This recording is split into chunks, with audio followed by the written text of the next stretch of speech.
February 2007 Tamil Shorthand Junior Dictation. Get ready for dictation. 5 seconds. Start. பேரன்பு மிக்க பெரியோர்களே, சமூக நல ஆர்வலர்கள் கருத்தரங்கில் கலந்து கொண்டு சிறப்புரை என்ற முறையில் அரசின் நடவடிக்கைகளை எடுத்துரைக்கும் அரிய வாய்ப்பினை பெற்றமைக்காக நான் பெரு மகிழ்ச்சியடைகின்றேன்.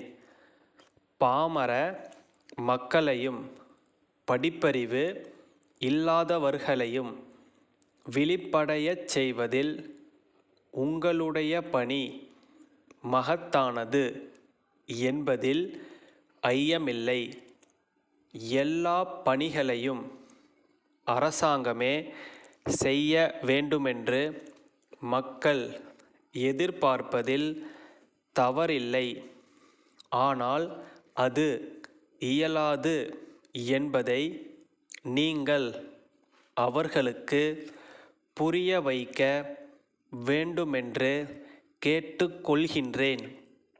அனைவருக்கும் கல்வி என்ற திட்டத்தின் கீழ் அரசு முதியோர் கல்வியில் அதிக அக்கறை காட்டி வருகின்றது.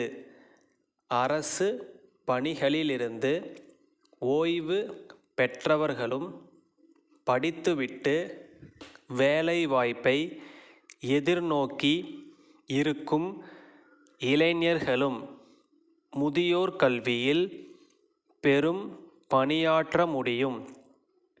ஒவ்வொரு சிற்றூரிலும் ஒரு பொது இடத்தில் அல்லது ஒருவர் வீட்டில் கற்பிப்போருக்கும் கற்போருக்கும் வசதியான ஒரு குறிப்பிட்ட நேரத்தில் பாடம் நடத்தினால் சிறப்பாக இருக்கும்.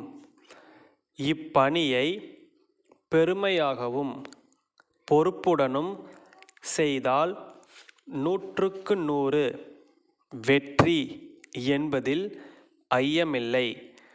ஆகவே பெண்கள் இதில் அதிகமாக ஆர்வம் காட்ட முன்வர வேண்டும். அப்படியானால் தாய்மார்களும் தயங்காமல் வந்து பங்கு பெறுவார்கள் என்பதை தெரிவித்துக் கொள்கிறேன். பள்ளியில் படிக்கின்ற மாணவர்கள் அனைவருக்கும் அரசின் சார்பில் சீருடை வழங்க முடியவில்லை. அரசு வழங்கியது போக மீதியுள்ளவர்களுக்கு சமூக நல ஆர்வலர்கள் தர்ம சிந்தனையுள்ள செல்வந்தர்களை அணுகி அவர்களுடைய உதவியினால் சீருடை வழங்க ஏற்பாடு செய்யலாம். படிப்பறிவு இல்லாத பெற்றோர்களின் குழந்தைகளுக்கு மாலை வேளைகளில் எழுத்தறிவை ஊட்டலாம். இப்படி செய்தால் அரசின் செலவும் ஆசிரியர்களின் சுமையும் குறையும் என்பதை சுட்டிக்காட்ட விரும்புகிறேன். அண்மையில் ஒரு கல்லூரி நிகழ்ச்சியில் கலந்து கொள்ளும் அரிய வாய்ப்பு எனக்கு கிடைத்தது. சமுதாய தொண்டில் ஈடுபாடு கொண்ட ஒரு பேராசிரியரின் முயற்சியினால் அக்கல்லூரி மாணவர்கள் அளித்த நிதியிலிருந்து அருகிலுள்ள ஊராட்சி ஒன்றிய பள்ளியின் 60 குழந்தைகளுக்கு சீருடை வழங்கப்பட்டதை பார்த்தேன். மாணவர்களிடையே இப்படிப்பட்ட சேவை மனப்பான்மை வளர எதிர்காலத்தில் நம்முடைய கல்வி முறையிலே உரிய மாற்றங்கள் கொண்டு வரப்படும் என்பதை தெரிவித்து என் உரையை முடித்துக் கொள்கிறேன்.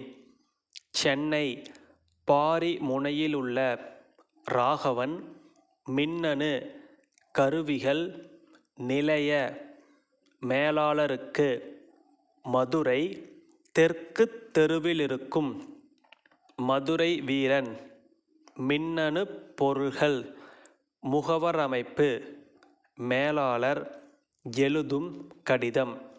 அன்புடையீர், வணக்கம். தென் மாவட்டங்களில் மின்னணு பொருள்கள் விற்பனையில் எங்கள் நிறுவனம் கடந்த 15 ஆண்டுகளாக சீரோடும் சிறப்போடும் செயல்பட்டு வருவதை அனைவரும் அறிவர்.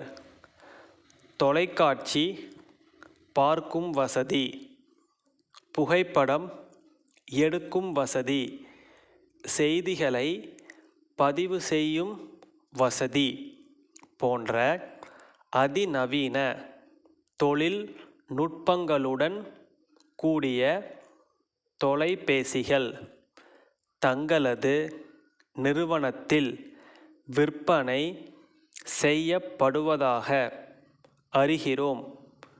அது பற்றி எங்கள் வாடிக்கையாளர்கள் விசாரித்த வண்ணம் உள்ளனர்.